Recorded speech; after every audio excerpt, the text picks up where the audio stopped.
Yeah, I know what you're thinking. You can get a job in the Middle East simply by trying or by magic, through others, or by fluke. Remember that competition is everywhere. Some here, some there, but bam! Loy Machedo is the best.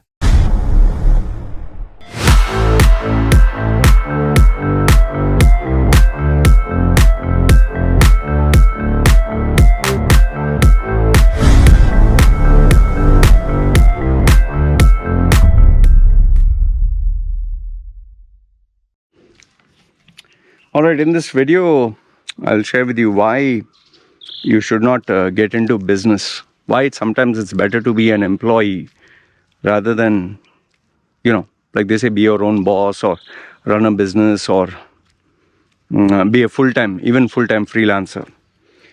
I'll give you real-life examples and then you decide whether I'm right or wrong. Okay. In case you're new to the channel, my name is Loy Machedo. I am a personal branding strategist, for these jobs which are there in UAE, the Middle East, UAE, especially Dubai. People approach me because of my 40 years experience of living there. So, and I specialize in personal branding, resume rebrand, interview, coaching, and for those who are interested to make their passion into a realistic way to make money. And yeah, finally people approach me to book my services for personal or professional coaching. You can check my 6,700 videos which are currently on my channel. So now, why am I saying that you should not start your own business or get into your own business? Isn't it better? Like logic says, instead of working day and night and making somebody else rich, why don't you work day and night to make yourself rich? That logically it sounds perfect, but then why? I'll give you a couple of examples. Here in Samui, where I stay, okay, you can check through the Facebook groups. Every week, there'll be somebody who will be selling his business. Bar, restaurant, massage parlor, shop, trading outlet. Every week, there's a foreigner selling his business. Or he'll say, I bought this second-hand stuff, or I bought this new stuff. I tried to sell it, couldn't sell. Okay. Almost every 2-3 months, when I walk around, I'll see someone open a new business. It can be British restaurant, Thai restaurant. It can be barbecue. Even sometimes I see Thai people and they don't have to pay any money. They can just open up any shop on the road. Seriously, on the road. And you can start selling barbecue chicken, juice, sandwiches, pizzas, anywhere in any remote corner. Yet, after a few months, you'll see them close down. Now, I spoke to you about where I stay. I want you to check where you live. Check how many businesses are there.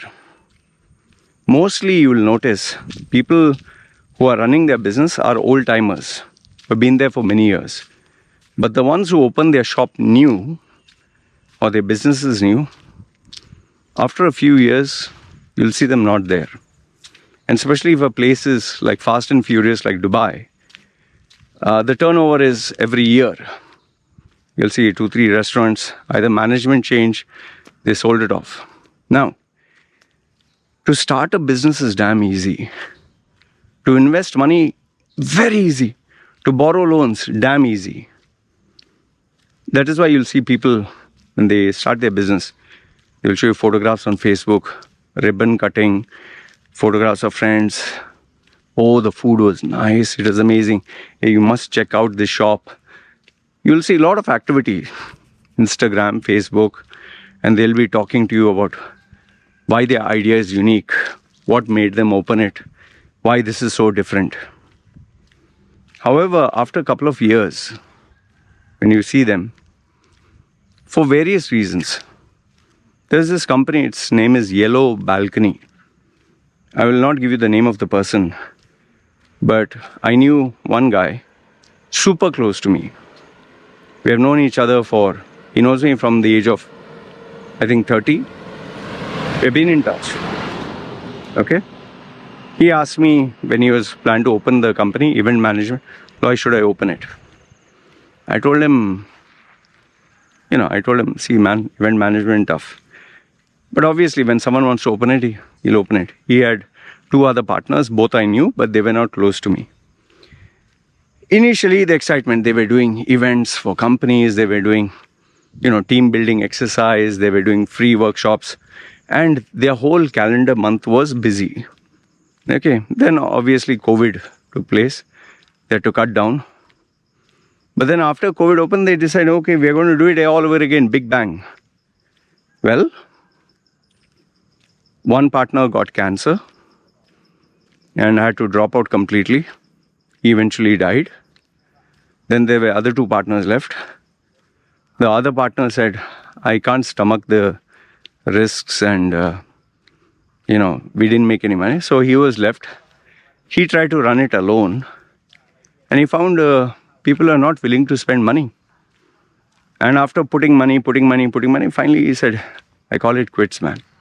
Because end of the day, if I'm only getting 1 month money and 2-3 months no money, this is not a season, and there are so many other new competitors who are doing it for free or cheaper, I can't manage to take the stress. So now he has moved back to freelancing.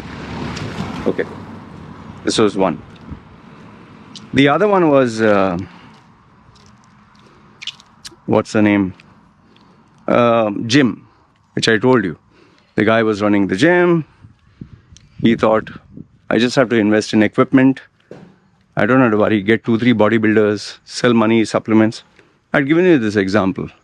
Why did he shut it down? Because end of the day, he was only making per month enough to feed one person.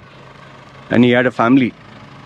So even if you get hundreds of thousands of dollars, but your expenses are hundreds of thousands of dollars, and you're only left with the net amount where you can feed one person, close, right? In fact, the dramatic stories which are there they are one-off cases because, not many people open up to you.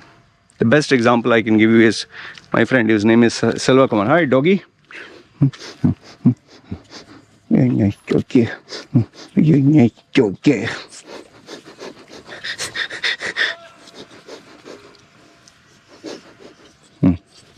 Nice doggy. Like this. I think he's a big doggy. Can't take care. Enough dogs in my house. Okay, so what was I saying? So this friend of mine, Selva Kumar, he had a business that he ran for close to 35 years. He used to do all, accessories, mobile phones, mobile accessories, just electronic trading items.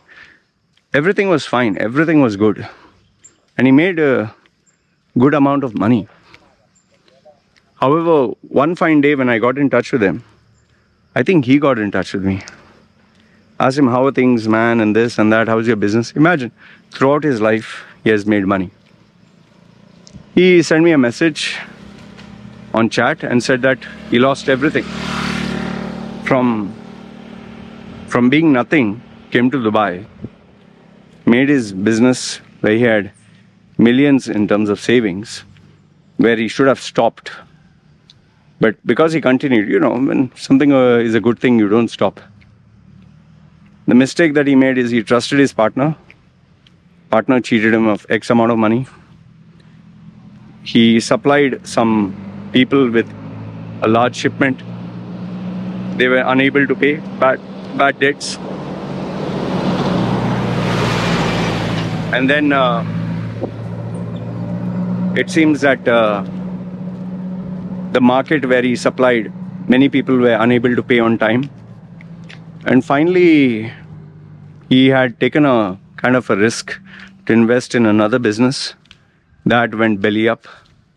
So overall, the losses that kept mounting, the final nail in the coffin was not COVID. The final nail in the coffin was the mobile market that he was dealing with, mobile second-hand.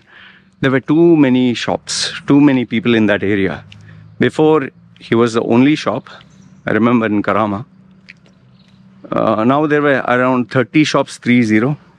And not only that, supermarkets, hypermarkets, all started selling more or less the same stuff he was selling, but different brands and cheaper. He couldn't manage it. He couldn't handle it anymore. And then final nail in the coffin was when he started to borrow or take money and loans, and he was digging himself deeper because he didn't want to give up. Now, from having millions, he lost the millions, and now he was in minus millions. See, when you take big risks, there are big rewards. But if you fail, then the big risks equal to big losses. And once you're at zero, you need cash, no, to save yourself. Don't have the cash, how do you save yourself? And then if you're in minus and you've exhausted all the people you can borrow from, today is, imagine, after 30, 35 years of being an employer, humble guy, being a boss, having 2-3 people work under him. Today he's working as, I think, assistant or something to a company. And he's earning very small salary. I asked him, how are you planning to pay people back? His response, I don't know, man. I really don't know. I have a wife and daughter to take care of. We are in minus. He only has one small house now. But millions of, dollars worth, not dollars, sorry, millions of dirhams worth of loans. And then the final example I'll give you is of this friend of mine who was into multiple businesses here. He was like running a restaurant, he was running a freight forwarding company, he was running a export-import business, he was running a second-hand shop, multiple businesses. And it was not that he was making millions, but good amount of money. Okay, good amount. So what happened to him? One by one, the businesses that he invested in, they could not sustain. Example, he tried an internet cafe. Those days, internet cafes were very popular. It went into a loss. He did a trading business. Eventually, people copy the products you're selling. Competitors come. He realized all the effort he was putting, he hardly got anything. Export-import business, he tried, and everything was going fine until he got cheated by some powerful guy who didn't want to pay him. He tried, buying stuff from here, giving it to someone, taking on commission. There also he got cheated. So overall, after all these ups and downs, and he had a health issue because there is pressure, right? So heart, diabetes, blood pressure. And finally he got a stroke. Hospitalized for, I think, close to 2-3 months, and recovery another 6 more months. Finally he shut down all his businesses. Because you don't have health, what do you do? And today I think he's gone back to India. He's doing something very small there. Lucky for him, he has his savings. But gone, right? So, see, like this, I can keep giving you so many stories of people who invested in quite a number of businesses. I know what you'll say, Loy, how about giving us some success stories? Success stories you want to see just simple. Just go outside your house. Go check out in that area which guy has been running a business for 10-20 years. Some old-fashioned store. No need to go online. Go physically where you are. If a guy is running a business 10-20 years, that guy is a success. Question is, what about tomorrow? That you don't know, I don't know. But in my eyes, the person who runs a business while being simple, while living below his revenue, like he earns 100, but he doesn't live 100. He lives 50 or 40 and saves, does not want to show off, is mature, not impulsive. He's not one of those running behind every shiny object. Cryptocurrency, let me run there. Oh, this investment, let me run here. This quick get rich scheme. This product will sell like hotcakes. People who do that generally end up, you might think you're smart. All it takes is a mistake. So if you want success, look at those people and learn from them. But I can assure you, if you're watching this video and you're a normal employee day to day, then you should not start a business. It is tempting. I'm not saying don't start. But remember, you have to dedicate time, effort, money. And there is no such thing as, hey man, I have no risk. There's always a risk here. I don't know what business is there on this planet which doesn't have any risk. And when I tell people don't waste your resources, no, nothing. No, you are putting something, you're putting your effort, you're putting your attention. There's an opportunity cost. You will sacrifice time on certain other things for this one. Maybe if you focused on that other thing, you would have climbed higher. I've seen many employees, many salaried guys who focused on business, telling that, no, nothing. Eventually, they did lose something. Then it all comes down to how much did you lose? What was your risk appetite? How much savings did you have? And did you bounce back? So overall, this is what I wanted to share. Why you should not get into business. You can tell me if you agree, disagree, whatever you think. I'd definitely love to hear your point of view. But all I can tell you is almost 98, 99% of the people who start a business will fail within the first 5 years. And by fail, I don't mean just close down and be happy. No. Close down and minus. Lose your savings. You'll be in a bad state. And then to bounce back might take you another 5 to 10 years. Anyway, this is what I want to share with you, keeping it real. Let me know your thoughts in the comments below. All right? This is me signing off. Ciao.